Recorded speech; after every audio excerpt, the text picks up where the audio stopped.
Okay, ladies and gentlemen, good evening, and thank you for coming to this side event. We will begin in a couple of minutes, literally in 2 minutes' time. Thank you.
Okay, good evening, everyone. Check, check. Can everyone hear me? I think so. All right. It's good to get the attention of the room. My name is Dibisi Araba. I'm the Managing Director of Academia 2063, an international research organization focused on supporting African countries to achieve the AU Agenda 2063. Literally, it's written in our name. It's my distinct pleasure to welcome you this evening to this engaging session on financing facility for agri-SMEs in Africa.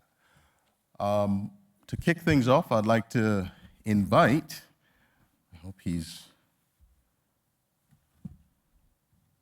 okay, I was wondering, I thought you had something going on there, Richard. Richard Oforimanti, Director, Agriculture, Finance, and Rural Development at the African Development Bank. Richard, you have the floor.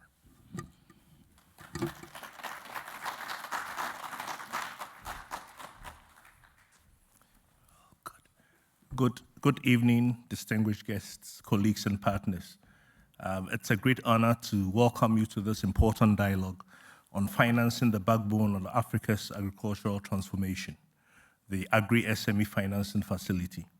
There's an ambitious yet timely effort to unlock capital for the small and medium agribusinesses that feed our cities, power rural livelihoods, and anchor value chains across the continent. As our former President Adesina often reminded us, agriculture is not just a way of life, it's a business. Today, it's about taking the truth from slogan to scale. The stakes are clear. Across Africa, agri-SMEs face a stubborn financing gap estimated at 75 to 85 billion annually that constrains productivity, limits value addition, and holds back job creation, especially for women and youth. When viable enterprises cannot access affordable finance, market stall, innovation slows, and food systems remain vulnerable. As many have observed, food security is national security. The facility that is going to be discussed is designed to change that by de-risking lending, crowding in private capital, and aligning finance with the realities of seasonal cash flows, climate risk, and thin margins. At the African Development Bank, we see this financing gap not as a weakness, but as a massive opportunity for transformation. Under our Feed Africa strategy, we have invested over 10 billion in agriculture over the past decade, helping countries transition from subsistence to agribusiness and from aid dependence to investment-driven growth. The Dakar 2 Summit in 2023, which mobilized 72 billion in commitments, reaffirmed Africa's resolve to achieve food sovereignty. We gather here not to admire a good idea, but to make it work, fast, fairly, and at scale. This means asking practical questions and leaving with practical answers. What blend of instruments, credit guarantees, patient debt, first loss capital, equity, and technical assistance will truly help unlock lending to agri-SMEs? How do we ensure that women and youth-led enterprises can access this capital on equal and empowering terms? What will it take to build local currency solutions that reduce forest risk and stabilize repayments? How will we measure impact beyond inputs, jobs created, incomes raised, resilience built, and emissions avoided? We all know finance alone is not enough. Bankability sits at the intersection of policy, infrastructure, and know-how. This is why today's discussion brings you all our partners together. If you want to go fast, you go alone. If you want to go far, we go together. This African proverb is an operating principle. Partnership must be baked into the design, governance, and delivery of this facility. Let me suggest 3 guiding principles for our work today. Speed. The needs in the field are immediate. Working capital for aggregators, equipment finance for processors, input credit for outgrowers, climate-smart technologies for smallholders. Let's align processes so that bankable enterprises are not waiting seasons for decisions. Scale. We must crowd in commercial lenders and impact investors, not replace them. Capital here should be catalytic. Every public dollar should unlock multiple private dollars, and every risk-sharing instrument should expand the frontier of what banks consider lendable. Sustainability. The facility must be financially sound and socially inclusive. Pricing, tenors, and covenants should reflect agricultural realities. Governance should ensure transparency, and impact targets should prioritize women, youth, and climate resilience. Please challenge assumptions as you listen to our speakers. Share what has worked and what has not, and be specific about bottlenecks we can collectively remove in the next 3, 6, and 12 months. Let me acknowledge the leadership of the African Development Bank and the many partners who have brought us to this moment. Momentum matters. As Kofi Annan reminded us, with the right policies, Africa can feed itself in a generation. Finance is one of those right policies when it's targeted, affordable, and accountable. By the close of this event, let's aim to live with 4 deliverables: a de-risking and technical assistance toolkit matched to lender needs and borrower realities, a concise set of policy and regulatory acts to accelerate deployment, a shared impact and transparency framework so that we can tell with evidence the story of jobs, incomes, and resilience this facility enables. As we gather here in Des Moines, the global home of agricultural innovation, let us seize this opportunity to shape a financing architecture that truly works for African farmers and entrepreneurs. Together, we can transform Africa's food systems from vulnerability to vitality, from promise to productivity. Thank you, and I look forward to a rich discussion and meaningful partnerships ahead.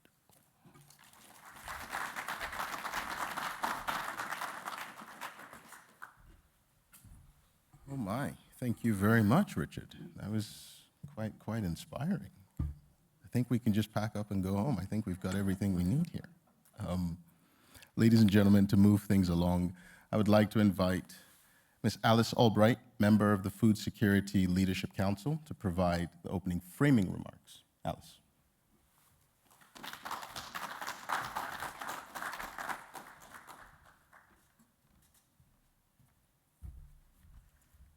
Thank you. Thank you, Debisi. Well, good evening, everybody. It's just wonderful, wonderful to be here. I will say all protocols observed. All protocols observed. This is my second time visiting the World Food Prize. Last year I was here as the chief executive of the Millennium Challenge Corporation, and we were introducing a $458 million compact with Zambia. And so that was my introduction to the World Food Prize, and I hope that this is not my last time, but it's just wonderful to be here. And that program, the Zambia program, really gave me a much more detailed understanding of many of the challenges that agriculture sectors across the continent face. So it was a very, in some ways, prescient beginning to being able to now have the great honor of working with my dear friends at the African Development Bank. So tonight we have a terrific set of panelists. I trust you're going to introduce them. Debisi and Director Afora-Monti has introduced this wonderful facility that we're working on together, talked about the core pillars and the objectives. I'm sure we'll talk more about the details, a little bit about that later. But let me zoom out a little bit and talk about why this is so important and so important now. I think we all know, for many reasons, that we are all at a crossroads. Populations, their needs, their expectations, whether or not it's food, education, health, job security, are growing and growing rapidly. Job growth is forecasted to be actually way below population growth. For those of you who were at the World Bank meetings last week and heard the president of the World Bank, Ajay Banga, speak, he estimated that 1.2 billion young people will come of age in the next 10 to 15 years, but there will only be 400 million jobs that are forecasted to give them a sense of livelihood. So imagine the challenges, the migration, the unsettledness that will come from the delta between population growth and jobs. That's something across the globe that we all ought to be very, very concerned about.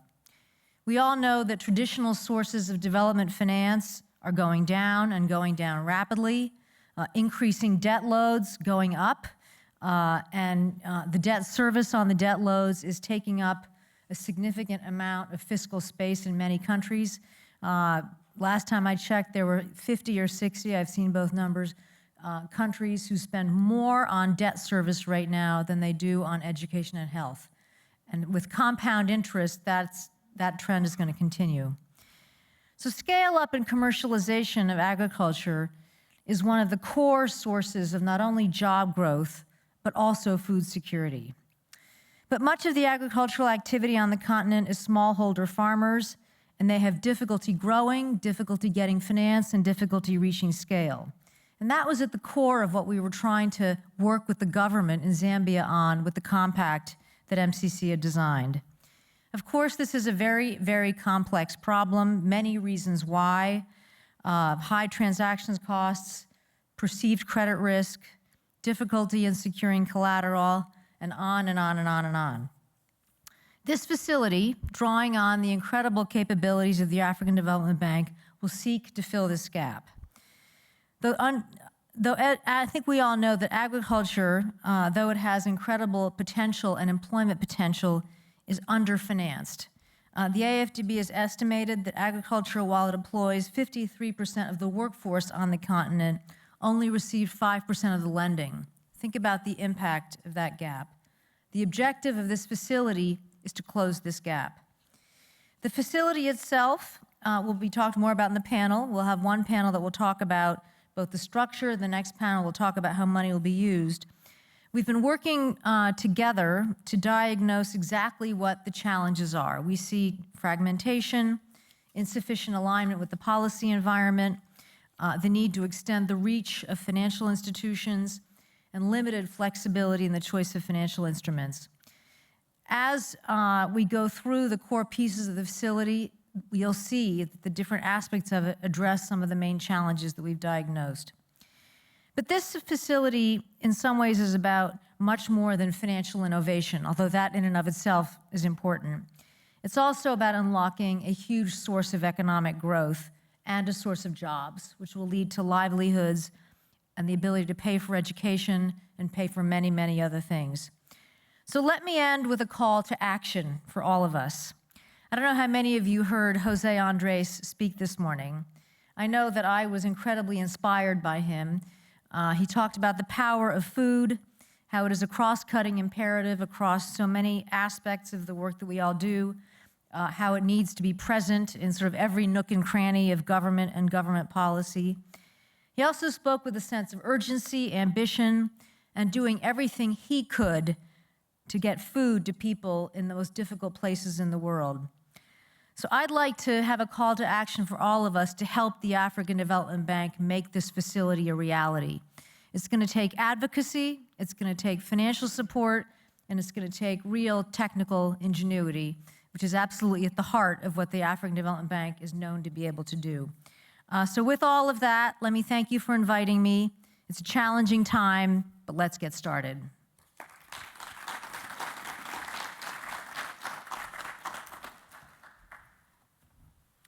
Thank you very much, Alice. It is my distinct pleasure to invite our keynote speaker for this evening, Mr. Richard Lackey, the chairman of the World Food Bank Group. Richard.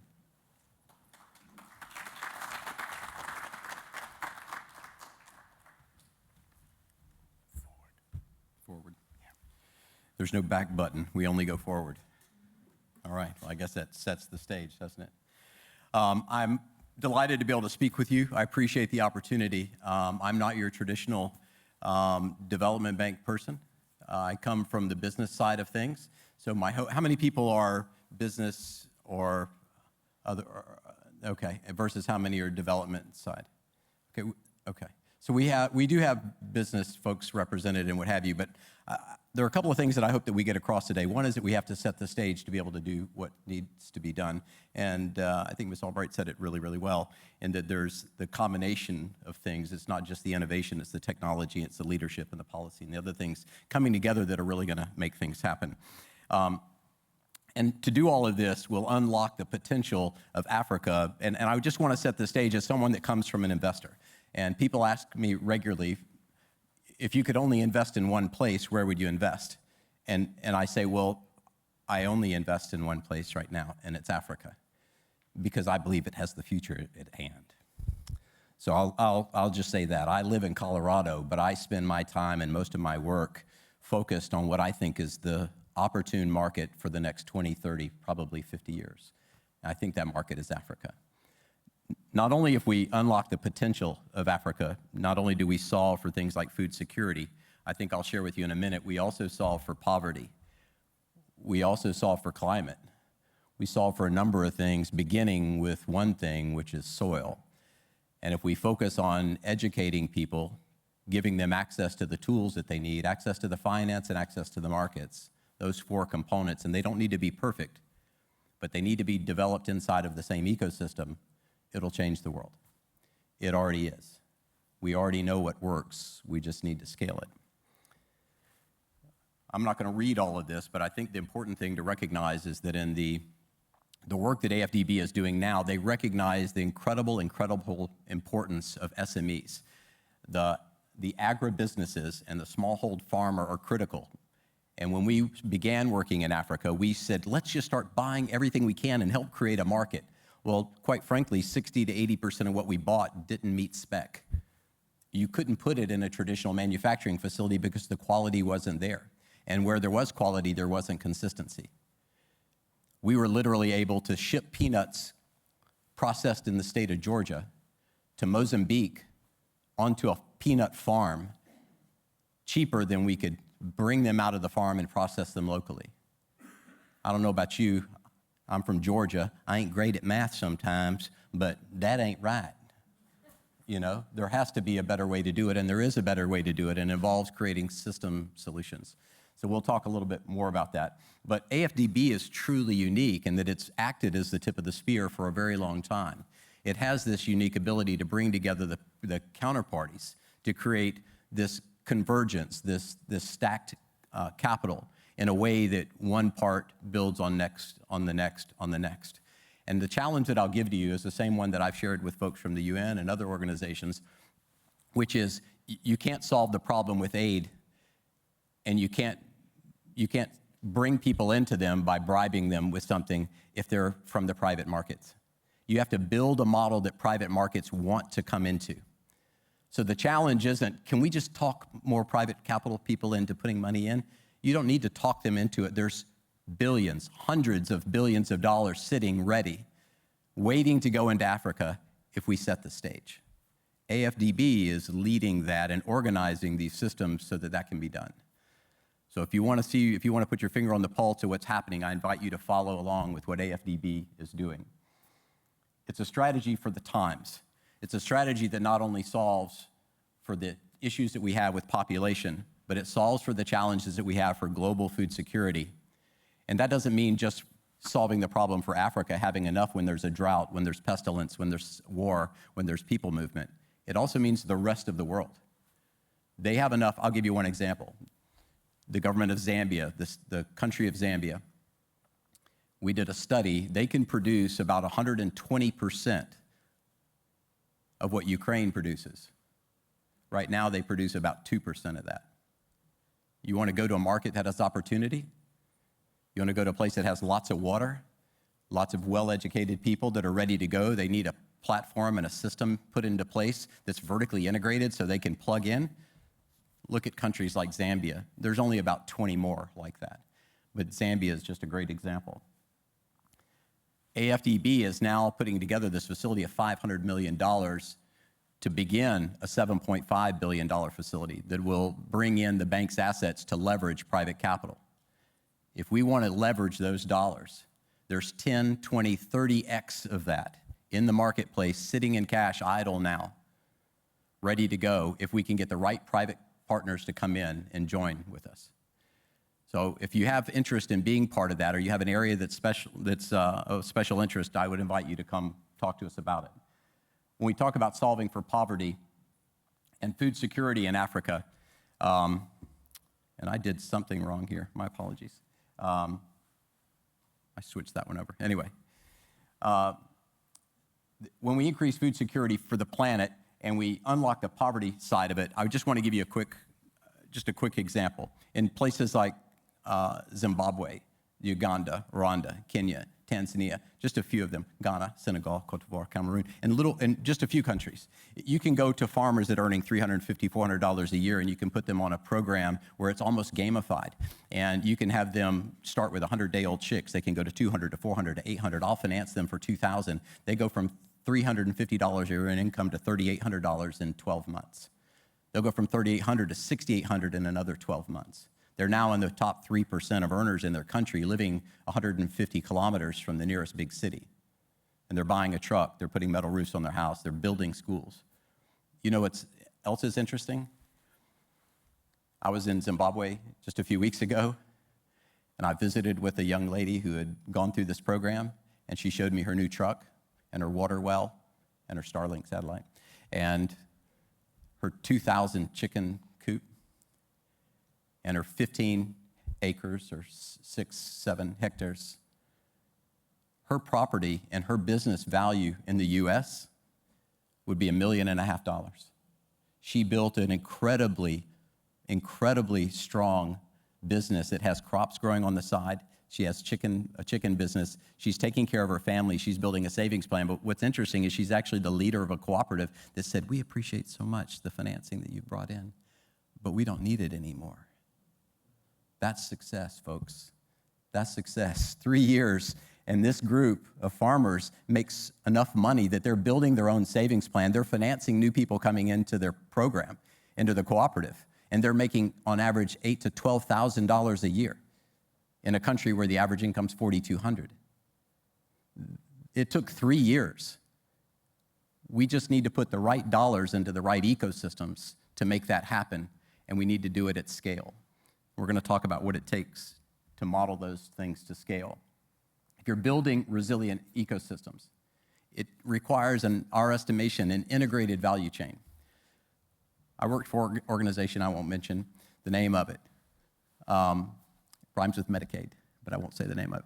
My mom said, yeah, anyway. But we worked on solving a lot of these problems, but we had 2,700 to 3,500 projects or programs going at a time.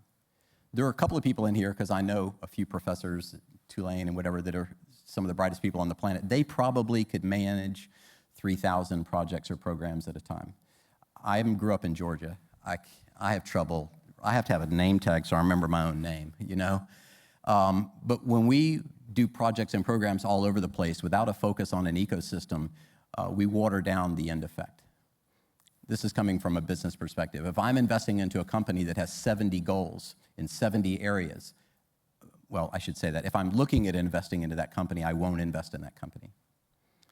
If I look at a company that has a vertically integrated model and they're focused on one country and one or two value chains where they're focused on the farmer, the aggregation, the processing, the storage, the value addition, entry into market, and financing those components in between, I'll invest in that. And quite frankly, there's hundreds of billions of dollars of other folks that'll invest in that too. We just have to focus on building these integrated value chains. So the challenge to me is to find those people that know where is the low-hanging fruit, where are the places that we can bring together those agricultural ecosystems. And we finance the trucks, and we finance the silos, and we finance the offtake of the grain and the millers and the processing. And I'll tell you just a little bit of what we do at World Food Bank. Our model is that we build it up to a level of efficiency that would match that of the US or Europe, and then we sell it back to the group, to the cooperative, so that they own it. Quite frankly, so that no foreign nation comes in and owns their agriculture. I don't know if those of you that live in the US, we have a little bit of an issue with that in the US. We don't actually own all of our agriculture. And small farmers, including those that grow cattle and other things, are going bankrupt every day. In the US, we have the highest suicide rate, second to military, is in the farmers in the US, because we're losing our farms, because we've sold off the control of those farms. We can solve it by becoming what we call a federated model, where we build groups of people. In Africa, we would call it a cooperative or a club.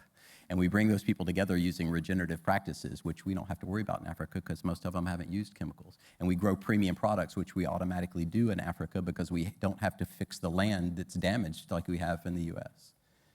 It becomes a solution that's very much like what we saw with mobile phones in Southeast Asia.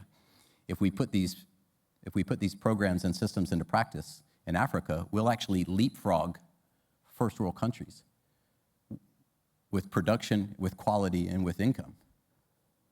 In the next 10 to 15 years, you could see many of these African countries seeing GDPs go up 4 to 10x. It's not little money. In countries like Zambia, with $24 billion, it could go to $124 billion in 10 years. And I'm not, we throw a lot of stuff out there saying, well, theoretically, that's actual numbers. As an investor, that's what I look at. That's why we invest there. Because we look at getting those better than market rate returns while we're lifting people out of poverty, and then we sell it back to them at a better than market rate because I can sell it at a better market rate because it goes up 10x, because the value they create is enormous, because I can finance it because what they're growing is a fantastic product and there's a market for it. That's a great place to invest with a confidence that I'm going to build something big and I have a lot of security in what I'm investing in. And the people that are part of it are part of an ecosystem that's dependent on one another. Not individuals, but groups of people gathered together. I don't know if y'all thought about it here, but we could use a little bit of community in the US. We could use a little bit of community around the world. Kind of cheers to Jack Bobo, who we were talking to earlier, right? We could all use a little bit of gathering together. If we gather groups together and finance them, our success rate over the past 4.5, now 5 years, when we financed individuals, our success rate was around 83% on average repayment rates for loans. When we put together clubs and they go through proper training and they work together, our repayment rate was, carry the 3 minus 3, was 100%. We haven't had a single failure, 100%. In Zambia, in Zimbabwe, in Uganda, 100%. How many of you guys own banks in Iowa? Tell me you have a 100% repayment rate on your loans. I know we don't in Colorado. Let me jump through. One of the things that's going to help us leapfrog is this digital model. We have some folks that are here in the room that I'm excited to see that are actively engaged in becoming part of this. But if we are now able to use technology to really, really scale this, we're able to come into countries and say, look, if you'll put together a model where we can put dollars in and say, this is where the dollars are going to go, downstream. It's going to go here, here, here, and here, and these are the data sets we're going to cut back. We're going to pull back. Not only do I get social and economic data, but I get climate data, I get production data, I get nutrient density data. I can gather all of that sort of thing back so the people that are investing have much more security than they might have in other investments. And I can gather that with digital stuff today. That exists. We don't need to build it. It exists, right? So if we're able to pull these things together and bring the people together, the ecosystem that they need, the backbone that they need is there. And the folks at African Development Bank are taking the time to bring those things together and say, what countries want to allow this kind of transparency? What countries want to build this vertical structure and support these ecosystems? And there's dollars that are going towards that. So we're looking for those countries that are willing to do that. Those systems are not only empowering, they're going to drive the sustainability and the resiliency of those countries. AFDB, as I said, to kind of roll into the end here, is it's wholly unique. While we have a lot of other organizations out there that are donating dollars and what have you, I'm going to give you one example. Does anybody know what a donor-advised fund is? Anybody? Okay, so a donor-advised fund is where you, if I say, look, I'm going to donate $10 million to my favorite university, Iowa State University, and I'm going to give them $500,000 for 20 years, because that's the kind of guy I am, even though I didn't go to Iowa State. But anyway, so I'm going to do that. In the meantime, I'm going to put $10 million into an account, and that money's going to sit there, and for 9.5 years, the other dollars are sitting there in a savings account. Right now, they're earning 4.15%. That's nice. But those dollars could also, they're donated, right? I've taken a tax deduction for that. Those dollars could be used to guarantee 5, 10, even more of that in development dollars. And our cost right now in Africa, when we do scale, is about $1.20 per person over 18 months to lift them out of poverty. If I told you it's $1.20 to lift somebody out of poverty, how many dollars would you send in today, right? When you bring the ecosystem together, your cost goes from $10,400 or so to $1.20 to $1.70. That's not even exponential, that's quantum, right? That's a massive, massive improvement in efficiency. It's not only a improvement in efficiency, it's an improvement in effectiveness. 68 to 87% of those that we researched in Kenya stayed out of poverty for at least 3 years. They're not just going from poverty to middle income, they're going to the edge from low to low income, they're going to the edge of middle income. These are folks that are buying trucks and buying homes and becoming part of they're not just on the edge of the cash economy, they're leading the cash economy. They're helping finance the next level of a cash economy. That $1 billion that you put into that area now is not needed in that area in 3 years. It goes to the next area. So those dollars continue to roll over, impacting and lifting people out of poverty, building food security, taking soil that has 1% organic matter, making it 4% organic matter, taking stuff that produced 50 bushels and making it produce 80 bushels. And it goes and it goes and it goes. You need the ecosystem in place. You need a digital backbone to support it. And AFDB is the tip of the spear. I invite you to join us. Talk to one of these guys. Thank you so much, Devisi, for having me, Richard, for all your leadership as well. And I'm honored to be here. Thank you so much. Blessings.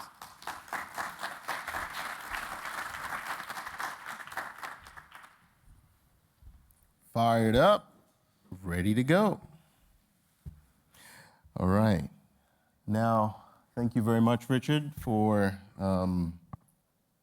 that keynote address. I'd like to invite our first couple of speakers to join me on the stage. Mr. Dan Zook, the Executive Director of ISF Advisors, and Matthias Grangfist, Financial Structuring and Guarantee Advisor at the United Nations Capital Development Fund.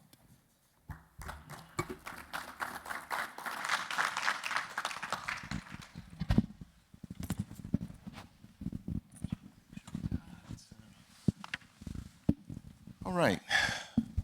Dan, I think, oh my goodness, I'm hearing the speaker. I think it would be good to start with you, right? So Richard's cut the bug. You heard his speech. He's seen the light. He's seen a portrait of the future, of what success looks like.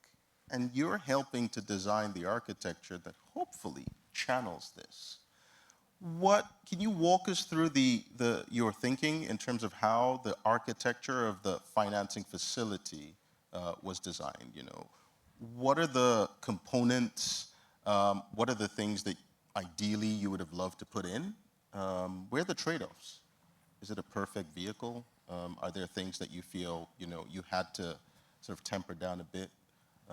And then we get into the meat of the matter on financing. Over to you.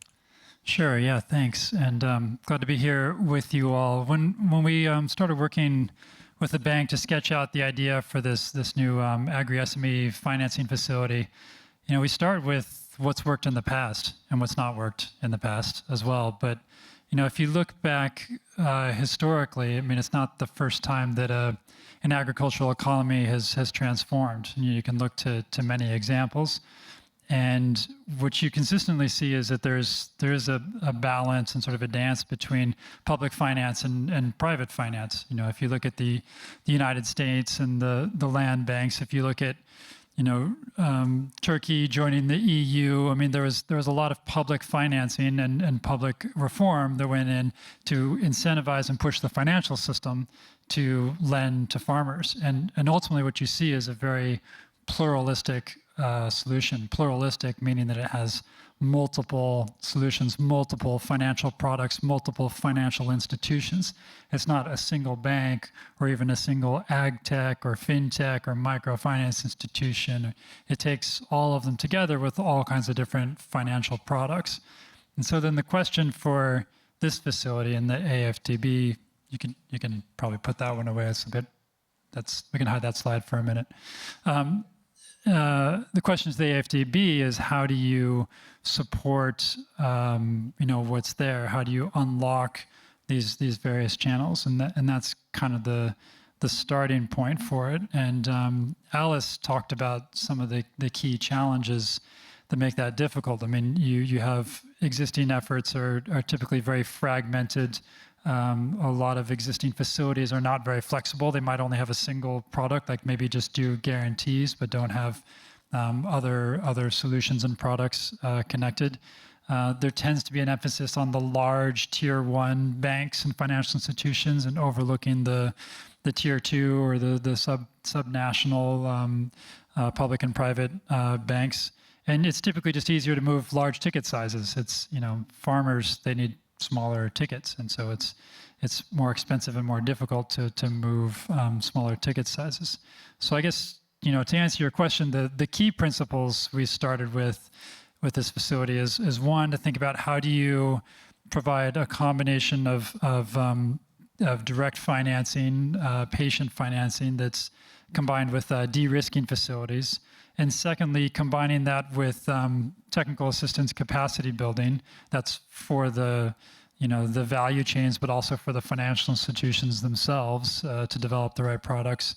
And then the third component is thinking about the policy engagement, holding up a mirror to the governments to think about how they complement with reform. If you look at agriculture, is always one of these sectors that gets stuck between many different ministries. If you look at Kenya alone, there are 20 different government agencies that directly or indirectly affect the financial system as it relates to agriculture, and yet there's no single cohesive strategy for those 20 agencies. So the third piece of this is thinking about how you engage with the policy mirror, the policy reform.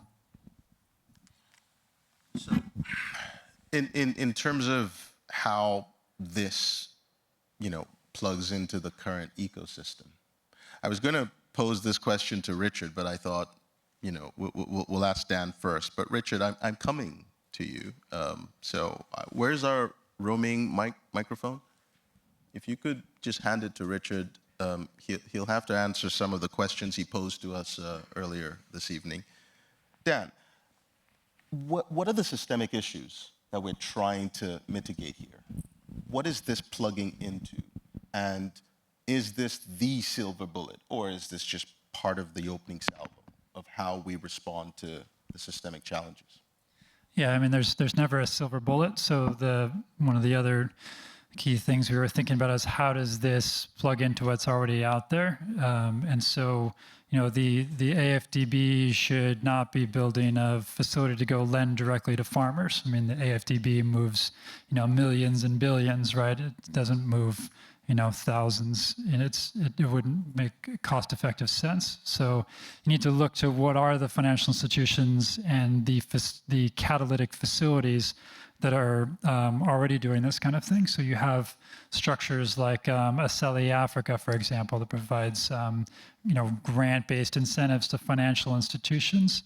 You have like the Agri-3 fund, which does guarantees to financial institutions coupled with technical assistance. So, part of this and part of the reason AFDB engaged my firm at the outset was to look at the landscape of what's already going on. So we can think about how can AFDB complement and plug into and support, catalyze, and finance these existing structures. Okay. Richard, it's me and you now. So why now?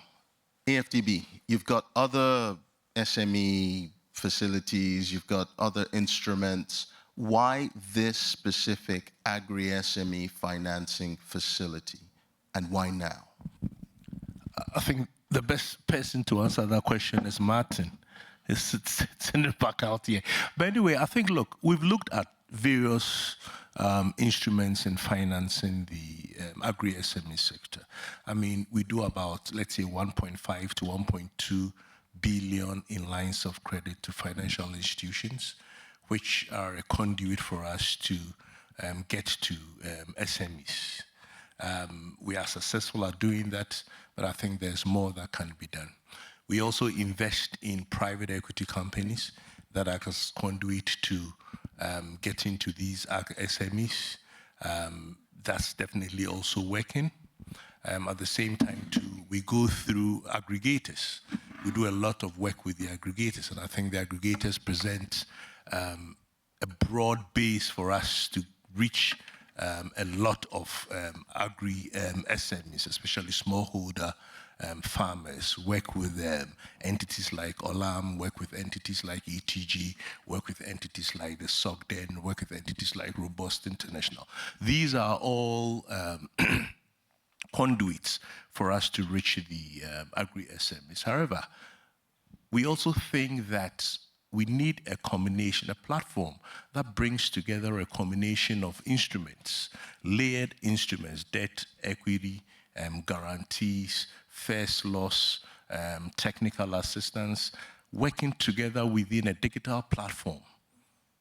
For us, and now I think data, it's going to be the next collateral to be able to use that as to reach the SME sector. So this particular SME facility, which was spoken of by President Adesina when we had the smallholder event in Kenya sometime in March or so, was it March?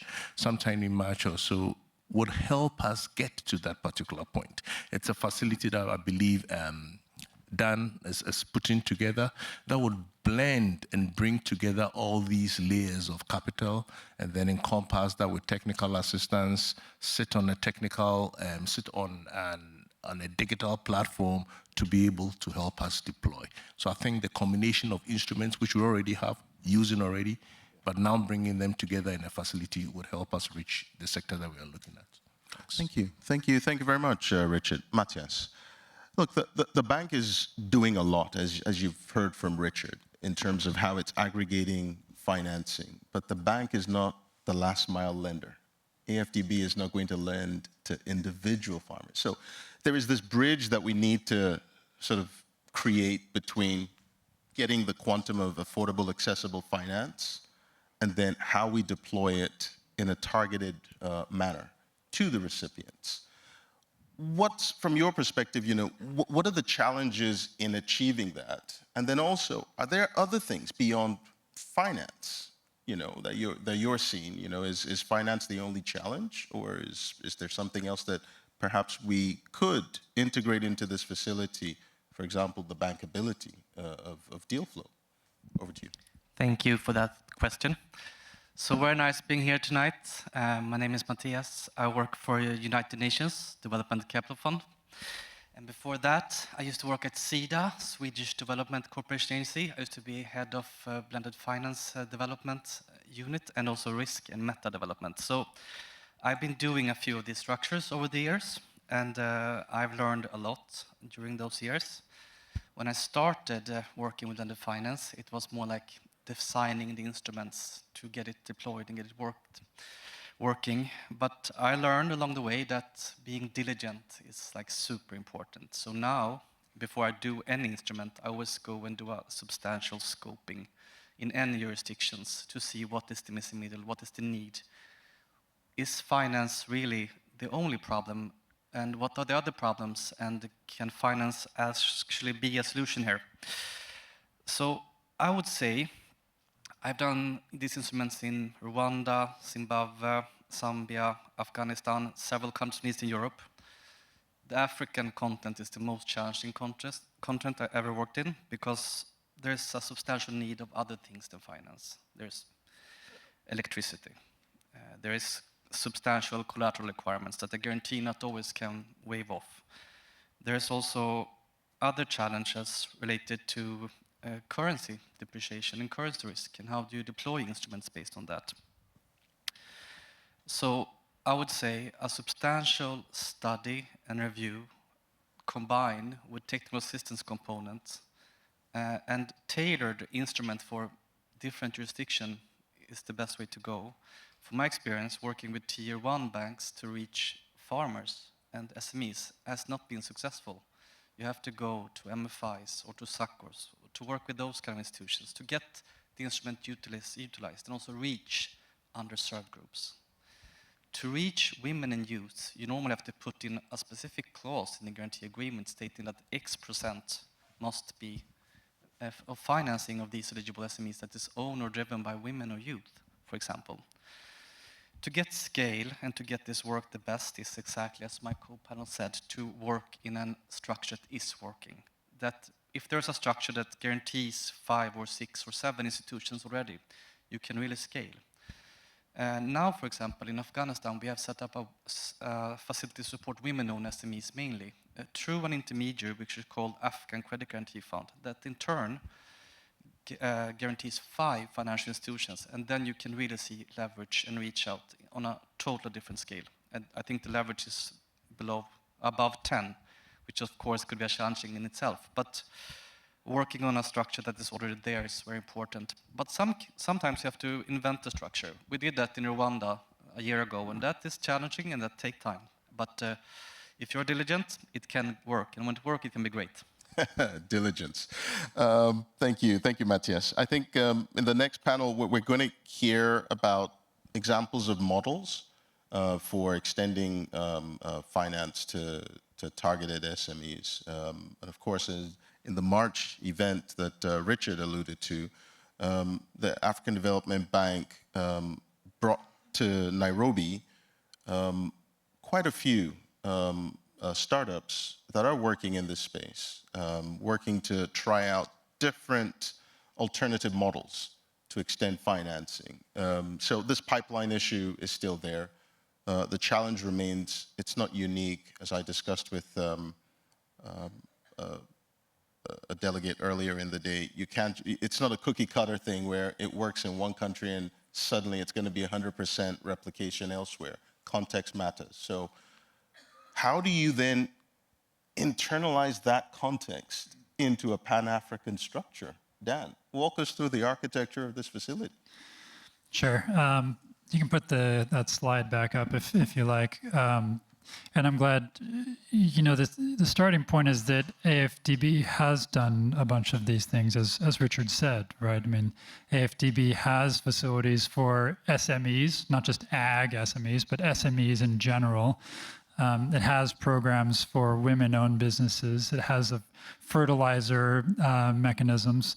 And so the idea is to build on that experience, build on those capabilities. And essentially at the heart of this, it's like a pooled, pooled fund, pooled facility, really, because it's not all just investments dollars. It'd be a mix of investment money and concessional money. But at the heart of it, you'd have this, this PSV, project-specific vehicle that was announced back in March, target $500 million. That's probably a mix of, some more patient money and it's like DFI, returnable kind of money. And that's, it really comes down to governance and management, to your point, Debisi. If you're going to, context matters, and to do it Pan-African, well, you're going to need to look at each context. So the governance of this is important. And then it should be going through and trying to complement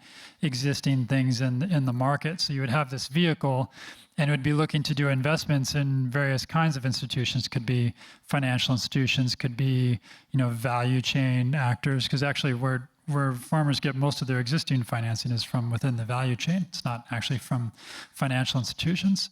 And then you'd also want to support catalytic facilities like the FOSSA Fund of Funds or ASELI Africa or these various other catalytic facilities that are already out there. And then in parallel to all this, you have a technical assistance facility and a pool of funding. Here is an indicative $50 million, which is reasonable starting point, but you always need more technical assistance to do the kinds of projects we talk about around building financial institution capacity, about doing that sort of government engagement, policy and engagement piece. We're still thinking about what the actual PSV, project-specific facility, what instruments it would use, but we've kind of put an indicative number of probably 60% of that being largely de-risking mechanisms, so guarantees and first loss capital, that's going to go to institutions, like big OLAMs, ECOMs, those ETG, or they're not liquidity constrained. They have the liquidity, the capital, but it's a risk tolerance challenge. And so you have those kinds of mechanisms for that. And the AFTB has experience with that. So that could be 60%, say, of the pool. And then you'd have 30% that would be more focused on liquidity challenges. So working with, the tier 2 banks or, fintechs, ag fintechs that are more capital constrained, or local impact funds, or it doesn't have to be impact funds, it could be local private equity funds that are investing in agriculture that are liquidity constrained. They have to actually raise capital in order to deploy it. So that would be about 30% of what the facility would manage indicatively. Now leaves about 10% for, we talked about maybe playing around with incentive-based, kind of results-based mechanisms, which it's not an area the bank has a lot of experience in, so we didn't want to make it a huge part of it. But there's ASELI is a great example of that, and there's other kind of pay-for-results types of mechanisms where even just having funds where the fund manager is compensated for impact, not just on financial returns. So these kinds of mechanisms that we're increasingly seeing in the market. And the last 5%, foreign exchange. Because that's always the elephant in the room, when we talk about the challenges of ag finance. Well, if you look at, especially when you bring foreign capital in, the foreign exchange risk is the number one risk. And so you need hedging mechanisms, or at least some way to defray the cost of foreign exchange risk. So that's kind of the indicative structure that we're talking about. But this is, of course, all subject to more internal and external debate. Dan, so will the capital deployed through this facility be denominated in local currency or in US dollars? I think it will depend on what kind of money the AFTB raises. So. All right. Okay. Matthias, you had mentioned, you touched briefly on this, on the targeting of recipients. What lessons can we learn from your work, UNCDF, or even in previous career, on how you apply, say, a gender lens to these types of facilities? Because the African Development Bank is a knowledge bank. It's a learning institution. And as you heard through Richard, of course, and through Dan, of course, they have experience in lending to SMEs. They have experience in lending to the agriculture sector. And they are evolving their thinking to design this facility specifically for Agri-SMEs.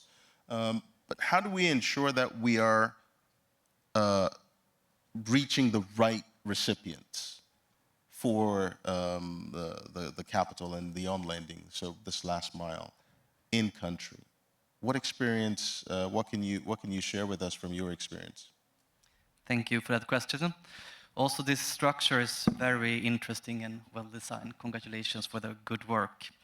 So I also want to say that that's something that you have to define before you start the contextual work. What are the eligible criteria? What are the eligible criteria here in the agro sector? That you have to figure out and go in country and do interviews and see how the value chain looks to understand what the guarantee should target. In that scope, you can also find out if women, for example, are heavily underserved and why that is. Is it because they don't have collateral requirements that they fulfill, or is this because the economy is so informal? For example, I did a study in Papua New Guinea last August, and then 70% of all the women SMEs was informal. So then, you know, the TA is substantially needed.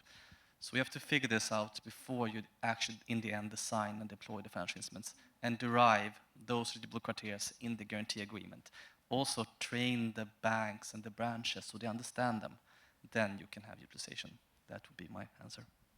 Okay. For this panel, I want to give Matthias, you first, the opportunity to paint for us a portrait of what success looks like long-term in the financial ecosystem.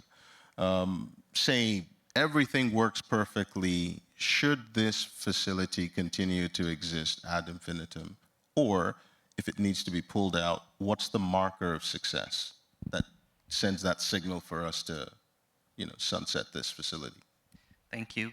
So I will give a practical example that I was happy with. It was in Eastern Europe, in Georgia.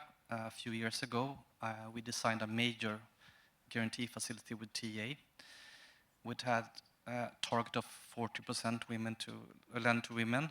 And that facility was highly utilized, 3 times actually. And the facility was $50 million.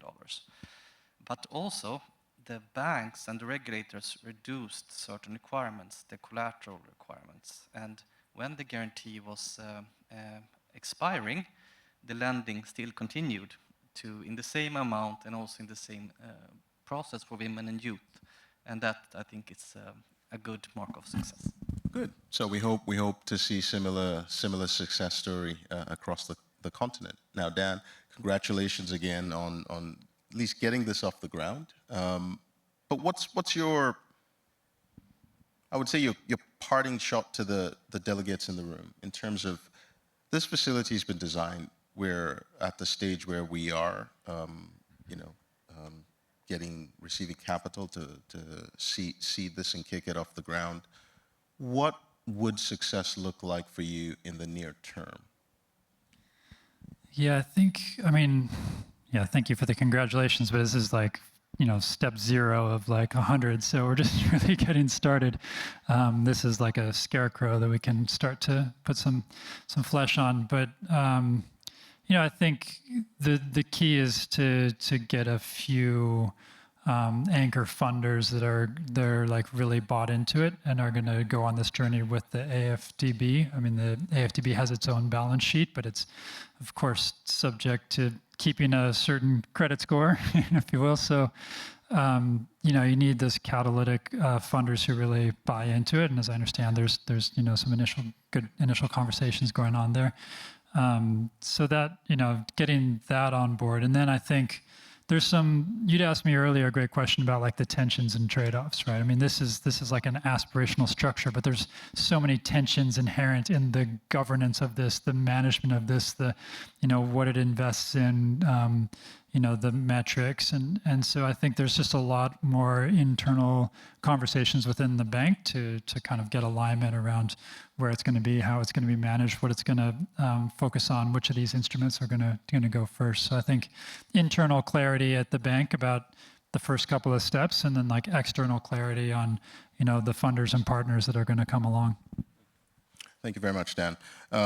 Maybe the congratulations definitely aren't premature. I know how much effort has gone into bringing it to this point. And of course, you're a member of a wider group called the Advisory Committee that's looked into the design of this facility. And my sincere appreciation, I know some members are in this room, my sincere appreciation and thanks go to those people, both within the bank and outside, who've done the heavy lifting and thinking, and in the words of Matthias, are refusing to give up. You keep trying until you succeed. And the bank continues to evolve, the partners continue to evolve.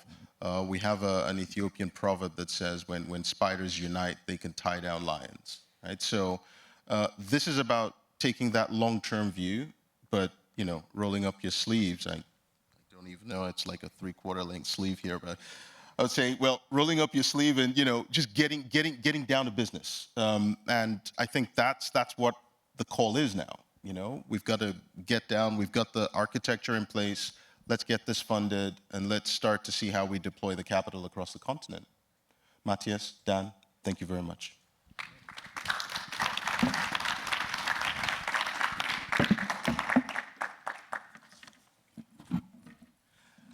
All right. Moving on real quick to our next panel.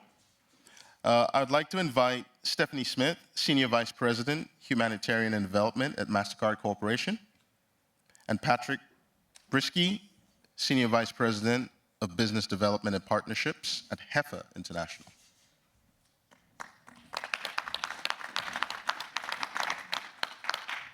All right, Stephanie, feels like deja vu. We were on stage together last year, weren't we? We were. Yeah. It's good to be back. Oh, thank you. Welcome back. Now, I was debating whether or not to say this. So this is not an ag comment, but congratulations on MasterCard getting the naming rights with the McLaren Formula One team. Our CEO, Michael, will be very it's my way of, I think I'll work the back channels to score some tickets, paddock tickets, all access areas, if you can, My birthday is July 20th. So, moving at the speed of light, talking about speed, we've got to deploy capital. There's so much to be achieved. We heard from Richard's keynote, the potential of what success looks like. What's the MasterCard Corporation's thinking around digital platforms? Like, why digital platforms? And why are you so gung-ho about this? And tell us, like, what gets you so optimistic about the digital potential in the agriculture sector? Well, first of all, thank you to the African Development Bank, Martin, and the team for hosting this event. It's great to be back. So, at MasterCard, we invest very heavily in digital inclusion and digital platforms. And we actually set ourselves a target of bringing 1 billion people into the digital economy. And we're very close to hitting that target this year, which is exciting. We do this not just because it's the right thing to do, but it's also really good business for MasterCard. So what gets me really excited is agriculture. That's the next big frontier and the growth segment opportunity for MasterCard. I think we all know in the African context that agriculture is the biggest employer. That touches hundreds of millions of households and individuals. Those are the consumers of the future for MasterCard, and they have many really meaningful flows that can drive payments volumes, right? Inputs, purchases, offtake payments, loans like we're talking about today, agricultural subsidies as well. And we can look at lessons learned from how MasterCard has digitized other sectors to bring those to agriculture. So 20, 30 years ago, MasterCard was helping to digitize retailers and then digitize their e-commerce business as well. By digitizing those small and medium businesses, we were able to unlock access for them to digital financial tools, be that payments, savings, or credit. And we can bring those lessons to agriculture as well. And so we're investing heavily in building the digital platforms that will digitize the agricultural value chain from the farmer to the cooperative to the processors, the SMEs, all the way up to even the national coffee exchanges, national commodity exchanges, and the global buyers as well, so that we can start to bring transparency, which we heard about earlier as well, That transparency is so critical when we look at an SME about how do we think about bringing down the cost for a lender to acquire and serve that SME. You have to make them visible first and foremost, bring them closer to the lender. How do we make them a less risky investment by helping to also increase the rate of their payment by giving them access, for example, to digital marketplaces? So that's the kind of grand vision of why we and why I in particular care so much and so deeply about digitization of the agricultural sector. And I'll just give you kind of one note of what we're doing.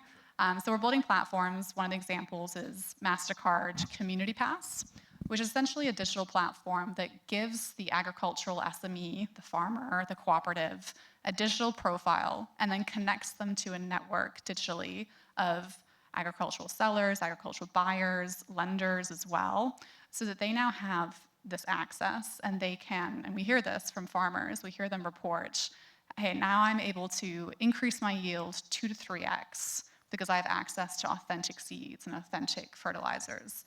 I'm able to command prices that are 20% higher or more because I can go to an open digital marketplace rather than the one trader who comes to my village, and I can negotiate a fair price for my produce. So those are some of the innovations and one of the reasons I'm so excited about agriculture. You're making a believer in me. Now, Heifer International. What exactly does Heifer International do? Give us a sense of, what your global footprint is, but also in the programs that you have on access to finance, what lessons can we learn from the various programs that Heifer is involved in that could support the wider work of the African Development Bank in the Agri-SME facility? Sure. Thanks very much for the question. Very nice to be here. Thank you very much for inviting me. I would also say to begin, we're proud members of MasterCard's Community Pass program and everything else, and it's really integrating it into our programs in Tanzania, soon to be Kenya, and then on to Nigeria. So it's a great program, and it's a great way to link informal SMEs and farmers and agribusiness people, cooperatives into the system, and it's really, really powerful. Anyway, Heifer, we're a charity. We're a international not-for-profit, INGO, originally founded to pass animals from the West to where there were challenges after the Spanish Civil War, World War II, the Korean War, et cetera. And the thinking was, instead of passing out a cup of milk to a refugee and their family, can you give them a cow and they can sustain themselves? And then when that cow has a calf, they pass that on to their neighbor, and that's called passing on the gift. And that's been fundamental to sort of how we've operated over the years. Sort of fast forward, we no longer are shipping animals around. We are procuring them locally, but we are still very heavily livestock focused, very focused on the farmers, only working with smallholder farmers, but trying to integrate them into the market systems, the value chains, so they get more for what they produce, and they can arguably buy inputs at a lower price because we create cooperatives that can have sort of better buying power and better selling power. We actually start off by working mostly with women to set up self-help groups, and those self-help groups build confidence and skills, technical assistance is provided, et cetera, and those self-help groups turn into cooperatives. And that's how we sort of move things forward, but starting very much at that smallholder farmer sort of level. To answer your question of where we're working, we're in 19 countries around the world. One is the United States. We're in 18 countries overseas, 9 of which are in Africa. And very interested in seeing what we can do about scaling our activities and creating greater impact. We raise money from individual donors. We have some 400,000 individual donors in the United States. Many of you have probably gotten the brochure. Sorry for all the mail, but it's really useful and helpful for us. And we raise about $135 million a year that way, which funds our programs around the world. and that I'm responsible for what we call our awards-based fundraising, which is institutions, foundations, and large corporates that also fund our programs. And we have an access to finance unit that focuses very much on how we might be able to mobilize finance on a more sustainable basis using local banks to really provide a long-term solution for the cooperatives, the farmers, and the value chains we're working in. And last point is we use our philanthropy monies that we raise, that $125 million a year, to help position us to be more successful in winning awards and also providing first loss guarantees, blended finance, to really allow the access to finance arm of the organization to provide that finance at reasonable costs and where it wouldn't exist otherwise. This is, Patrick, I want to sort of bring in the idea, you touched on it before, the MAID Alliance, mobilizing access to the digital economy. It truly takes a village, right? You really want to bring in multiple partners. MasterCard, Stephanie's talked about this platform that they've built, Community Pass. And are you plugged into Community Pass as Heifer International, or do you encourage the cooperatives, the farmers you work with, to plug into Community Pass? It really is the latter, yep. And having our farmers, the cooperatives themselves, integrate into the system. We facilitate through our country programs, the funding we've got, the TA we have, our country leaderships, our frontline workers, we call them, because we're dealing with the first mile, right, as opposed to the last mile. And that's how we view our smallholder farmers. But we're really helping to facilitate their participation because they're really the buyers and the sellers. They're the participants. So in terms of the partnership, Stephanie, tell us a bit more about the MAID Alliance. Like, how is this working? Is this a committee of equals? Is someone, is any of the partners doing more of the heavy lifting than others? And are other organizations invited to join this alliance? And how does that connect with the African Development Bank? Absolutely. First and foremost, maybe I'll explain a little bit about what MasterCard does, and that'll explain kind of what our role is in the MAID Alliance. So not a lot of people know that MasterCard really does two things as our core competency. One is building the technology that makes the payments ecosystem work. So that's the digital platform side and why we're building digital platforms that now can work in agriculture. So I talked about that earlier. But the other big thing that we do is organize ecosystems. So in the payments example or comparison, we bring together issuing banks, acquiring banks, merchants, consumers, and we set the rules and standards for how they all operate in a way that is really fair and transparent and gets the best out of every single actor. So that ecosystem building is what we wanted to bring to agriculture as well to complement the digital technologies that we're building.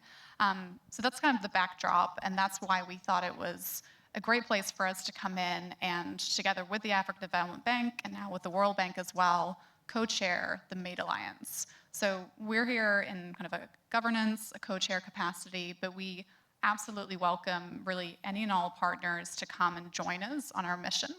We approach it really from a perspective of what is your comparative advantage, right? What is kind of your core competency as an organization and how do you plug in?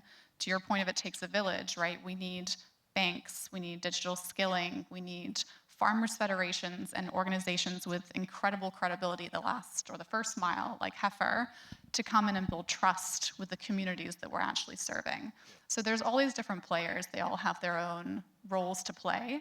And what's, I think, really unique about the MAID Alliance and something that we've done, I think, really differently from a public-private partnership perspective is that we're all about layered execution. And I've got some of my team members in the audience who are really driving this.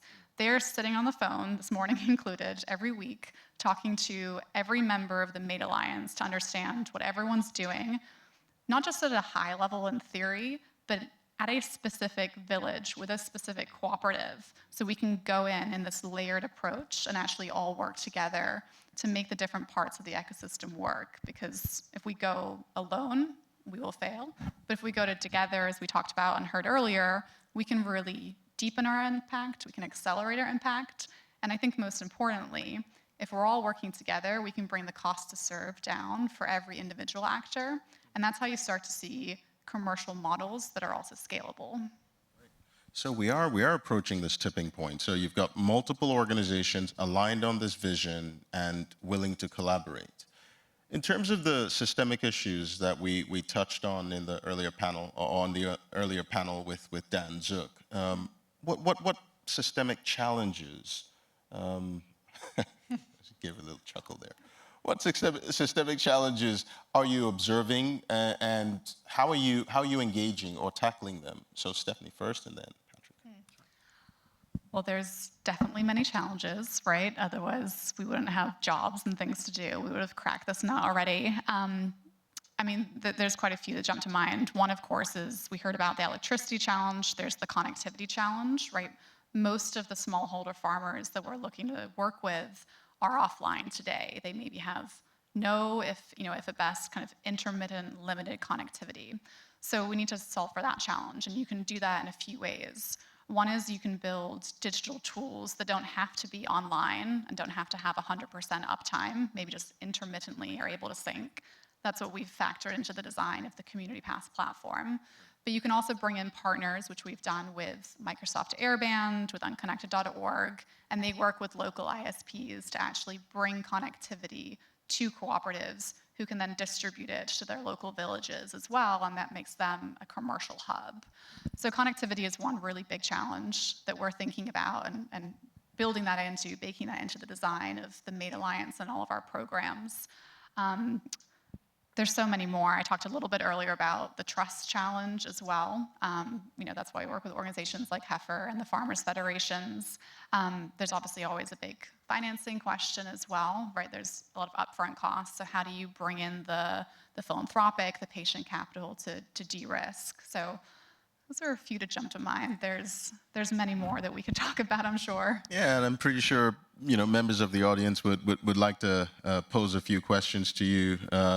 So before we get there, Patrick, challenges you're encountering, and how is Heifer dealing with this? How are you dealing with this? Yeah, I think the largest challenge we've got is really the smallholder farmers not considered creditworthy. That there's this high risk, they're small, transaction processing is very costly, they're small amounts. How do you sort of take a wholesale program like the African Development Bank is talking about and move it through banks, and then have those banks move it to the retail side, to cooperatives, maybe have the cooperatives on lend to the smallholder farmers.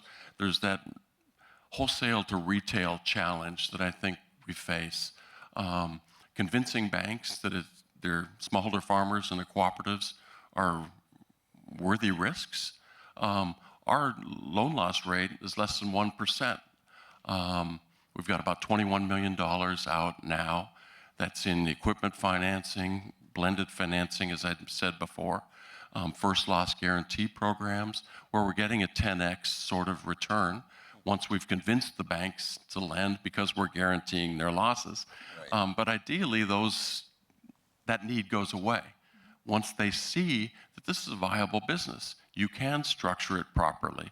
You can have other parts of this sort of financial value chain manage the paperwork, manage some of the retail heavy, sort of piece of the transaction. And maybe that does encourage banks to play. Our end game is that we would love for banks to take over that activity because they're a part of the ecosystem, they're part of the country, they're not going anywhere. We've been in many of these countries for 20, 30, 50 years in Tanzania, but we're not from there. I mean, we're all locally run and locally managed and everything, but we're still not, of the local marketplace, and we love the banks to ultimately step in and do that, again, once they've got that comfort. Right. just as Matthias gave us a portrait of what success looks like from his work, he brought the capital, and they said no, they don't need his money anymore. So hopefully, in the long term, we get to the point where the banks will they just step up, and you can move your capital into other areas where there are systemic risks and plug those holes. Okay, so turning to our very patient audience. Oh, there we go. See, I didn't even say, a hand shut up, that's fine. We've got a roaming microphone. I don't know. Richard, is it still with you? Okay, no, it's at the back. It's okay. If you could please. All right. So we'll take a few questions for Stephanie and Patrick, and also we have questions. If you have questions for Matthias and Dan, please let me know. We'll work that as well. Over to you. Okay, great. Well, first of all, thank you so much for this presentation. I think we've heard in a lot of the conversations over the past 2 days about financing, but it's really great to get this true deep dive. And just excited to hear that this facility is getting off the ground. My name is Schaefer Castella, and I work for an organization called CNFA.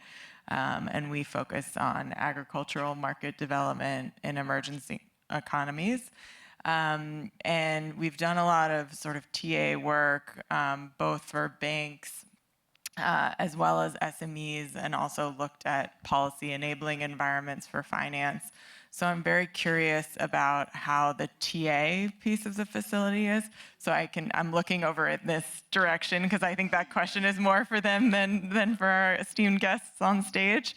But I'm very curious about how that TA facility, what it's sort of going to look like, what are the criteria maybe? I don't know if you've gotten that far, but how could organizations like us help to further de-risk when we don't have money to bring to the table, but we might have a skill set that's critical in these economies.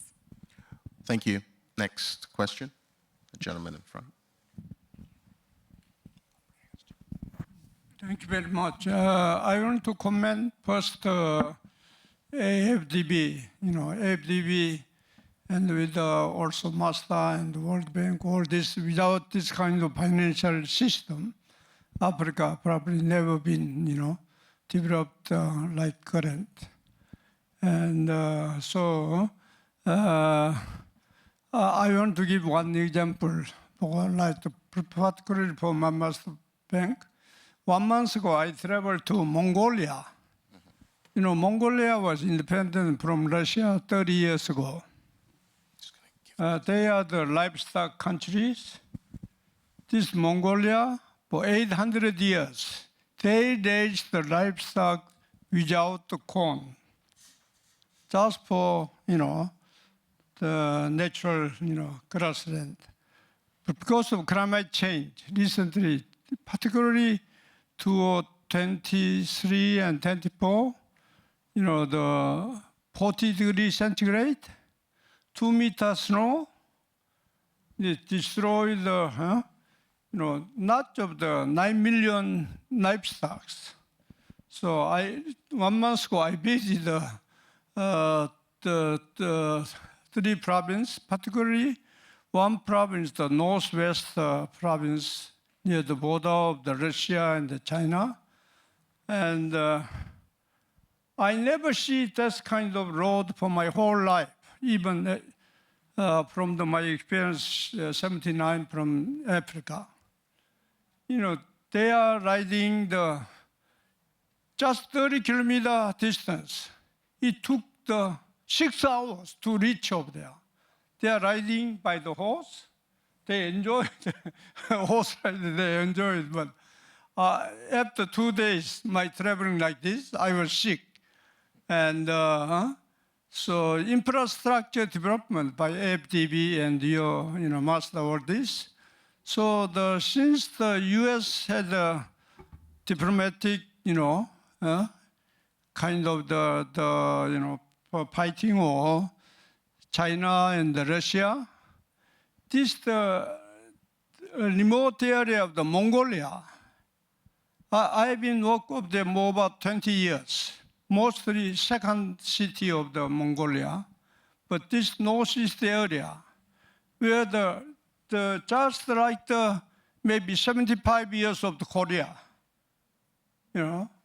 So in Africa, you'll never see that kind of place. Nearly worse because of the climate change, 2 meter snow and like the 40 degrees centigrade. Yeah, even the sheep and goat, they cannot even, big animals cannot eat the feed. So there's also no feed during the winter. Only healthy, few animals can survive. Right. So I want to strongly suggest that's the package, what we had experienced in Africa with AFDB. Can move this one to like this kind of country. You will really make the same of the Russia and China. They are very happy this area is not developed. So they can easily control everything. So I'm as a South Korean and studied in the U.S. I strongly advise. Like I have the NGO and I think your Mr. And not only Mr. and the UNDP and all this, the World Bank. Yep. Also give the experience of AFDB to ADB. These crazy guys, they visit over there, they stay just in the hotel. I believe Yeah, there's a so lot I want to of really, cross-pollination of ideas comment happening. your Thank good you. work of the AFDB. Thank you very much. Yeah. Thank you very much. Any further questions from the room? Wow. I guess you're exhaustive in your comments. They know it all at this point, I guess.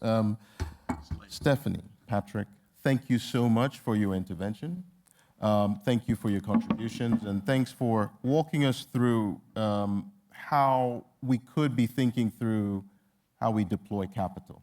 And of course, to Matthias and Dan, thank you very much for walking us through the architecture of this facility, this financing facility, but also the other considerations that have gone into financing facilities in general.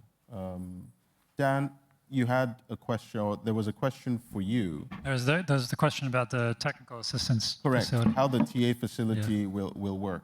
So I can do a quick answer. Do you want to? It hasn't been fully designed yet, but the best practice in a TA facility would be to do at least 3 things. One would be the supply side, so some kind of technical assistance to support the financial institutions to do better more appropriate financial products. The second would be demand side, so supporting the receivers of capital to improve or be more financeable.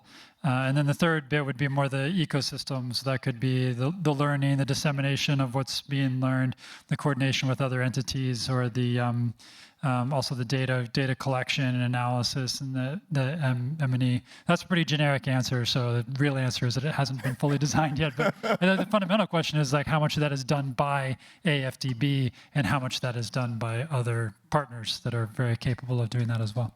I think the enthusiasm is CNFA is keen to support you on this. So I think you have a partner. Yeah, exactly. So, But please. But kudos to the design team to put TA into the picture. It's absolutely necessary. Thank you. Thank you very much. Patrick, Stephanie, thank you very much.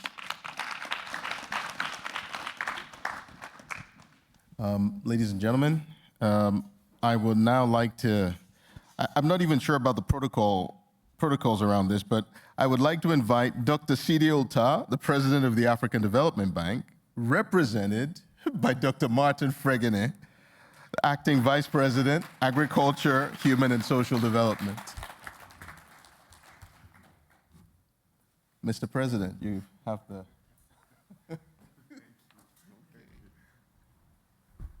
Thank you, everybody, for staying this late. I'll be very quick. I wouldn't take more than 5 minutes in doing this. First of all, I'd like to thank all our speakers for the participation, and for your words of wisdom and experience. I just want to kind of go over a few of them. Alice Albright, she left, but she kind of called us to action, advocacy, financial support, technical assistance in standing up this Agri-SME financing facility. Richard Lackey, we put the right dollars into the right ecosystem and work ourselves out of a job. I like that, I think if we succeed, then we really don't have to do this again. And then Dan Zook, policy matters, and I definitely agree with you, but partnerships also matters. And then Matthias, due diligence and proper scoping and tailored solutions for different jurisdictions. One size does not fit all. Yeah. And of course, Stephanie Smith, bringing people into the digital economy is not just the right thing to do, but it's good for business and it makes SMEs visible. And Patrick Brisky, amazing, thing you said, $21 billion and loan loss rate is less than 1%. Smallholder farmers are indeed a viable business. Yeah. So colleagues, thank you very much. And we've come to the close of this very important dialogue. I want to thank all of you for coming out this evening. And also, over the last 2 hours, we have unpacked what it would take to finance Africa's agricultural transformation, not in theory, but in practice.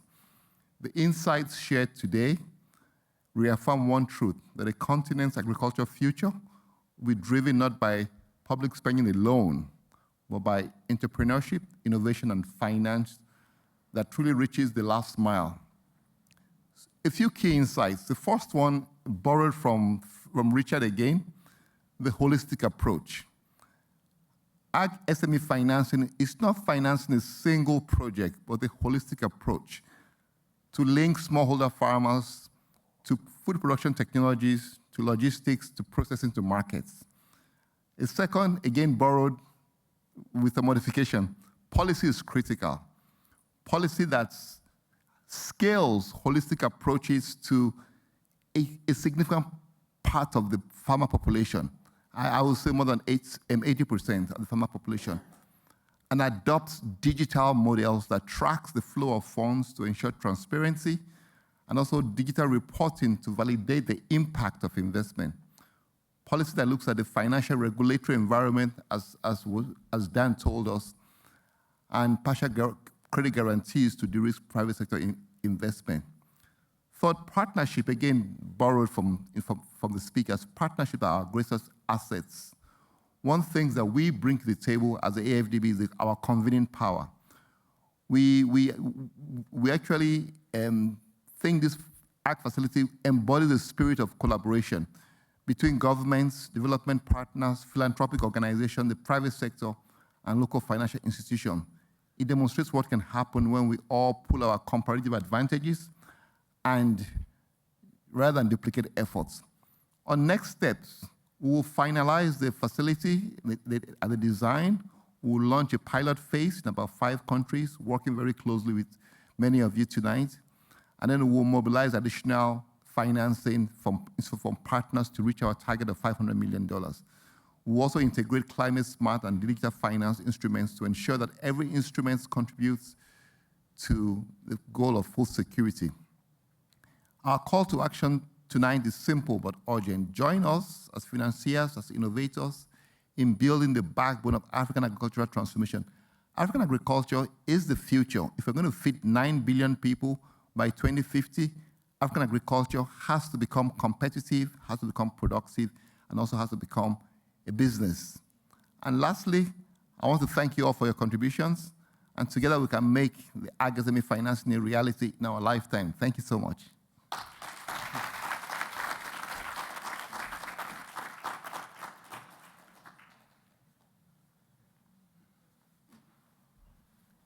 think Dr. Fregene left a little too quickly. Ladies and gentlemen, and with that, we come to the end of this session. We thank you very much for attending. We thank you for your time. Thank you for listening, but thank you for applying your minds to this. So the conversation continues, but this isn't in theory, this is practical.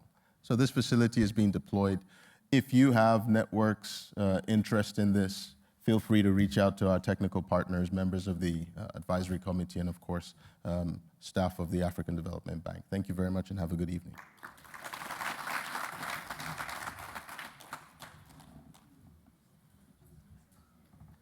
Is this magnetic? Oh, it is.